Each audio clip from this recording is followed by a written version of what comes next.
Saudi আরবের Jeddah প্রতিনিধি হানিস সরকার উজ্জ্বল, দাম্মাম প্রতিনিধি মুখলেসুর রহমান অভি, মালয়েশিয়া প্রতিনিধি এস এ সৌরভ ও কাতার প্রতিনিধি গোলাম মাওলা আকাশের তথ্যচিত্রে প্রবাসী সংবাদ জানাচ্ছেন ইমতিয়াজ আহমেদ।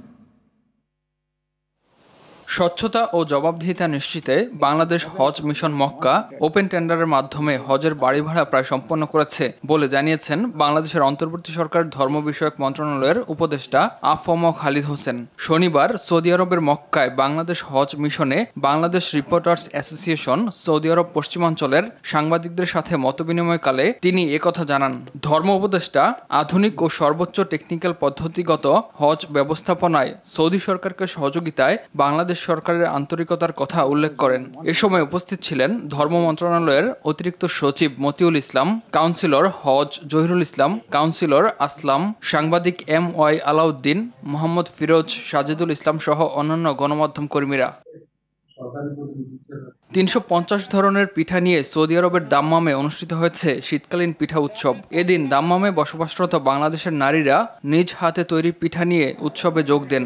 এতে স্থান পায় বাংলাদেশের বিভিন্ন অঞ্চলের জনপ্রিয় সব পিঠা।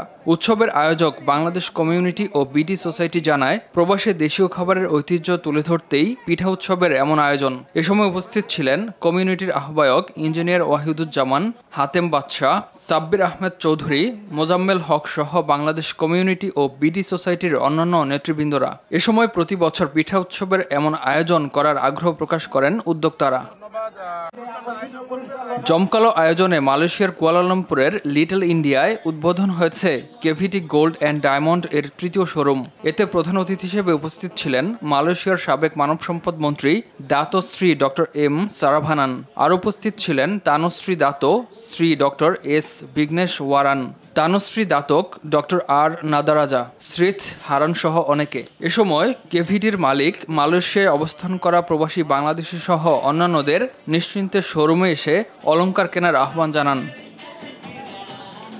প্রবাসী কর্মসংস্থান সৃষ্টি ও বাংলাদেশি খাবারকে বিশ্ব পরিমণ্ডলে ছড়িয়ে দেওয়ার লক্ষ্যে উপমহাদেশের অন্যান্য দেশের সঙ্গে সমানতালে এগিয়ে চলেছে কাতারে বসবাসরত প্রবাসী বাংলাদেশিরা। এরই ধারাবাহিকতায় কাতারের আইন খালেদ এলাকায় বাংলাদেশি রকমারি খাবারের সমাহার নিয়ে যাত্রা শুরু করেছে বাংলাদেশি মালিকানাধীন প্রতিষ্ঠান আল মুজন ক্যাফেটেরিয়া। প্রতিষ্ঠানের স্বত্বাধিকারী নূর মোহাম্মদ কালামকে সঙ্গে নিয়ে এর উদ্বোধন করেন কাতারে নিযুক্ত বাংলাদেশের রাষ্ট্রদূত মোহাম্মদ নজরুল ইসলাম। এ সময় রাষ্ট্রদূত সবাইকে প্রবাসী বাংলাদেশের রন্ধনশিল্প ও ঐতিহ্য তুলে ধরার আহ্বান জানান। ইমতিয়াজ আহমেদ, RTV।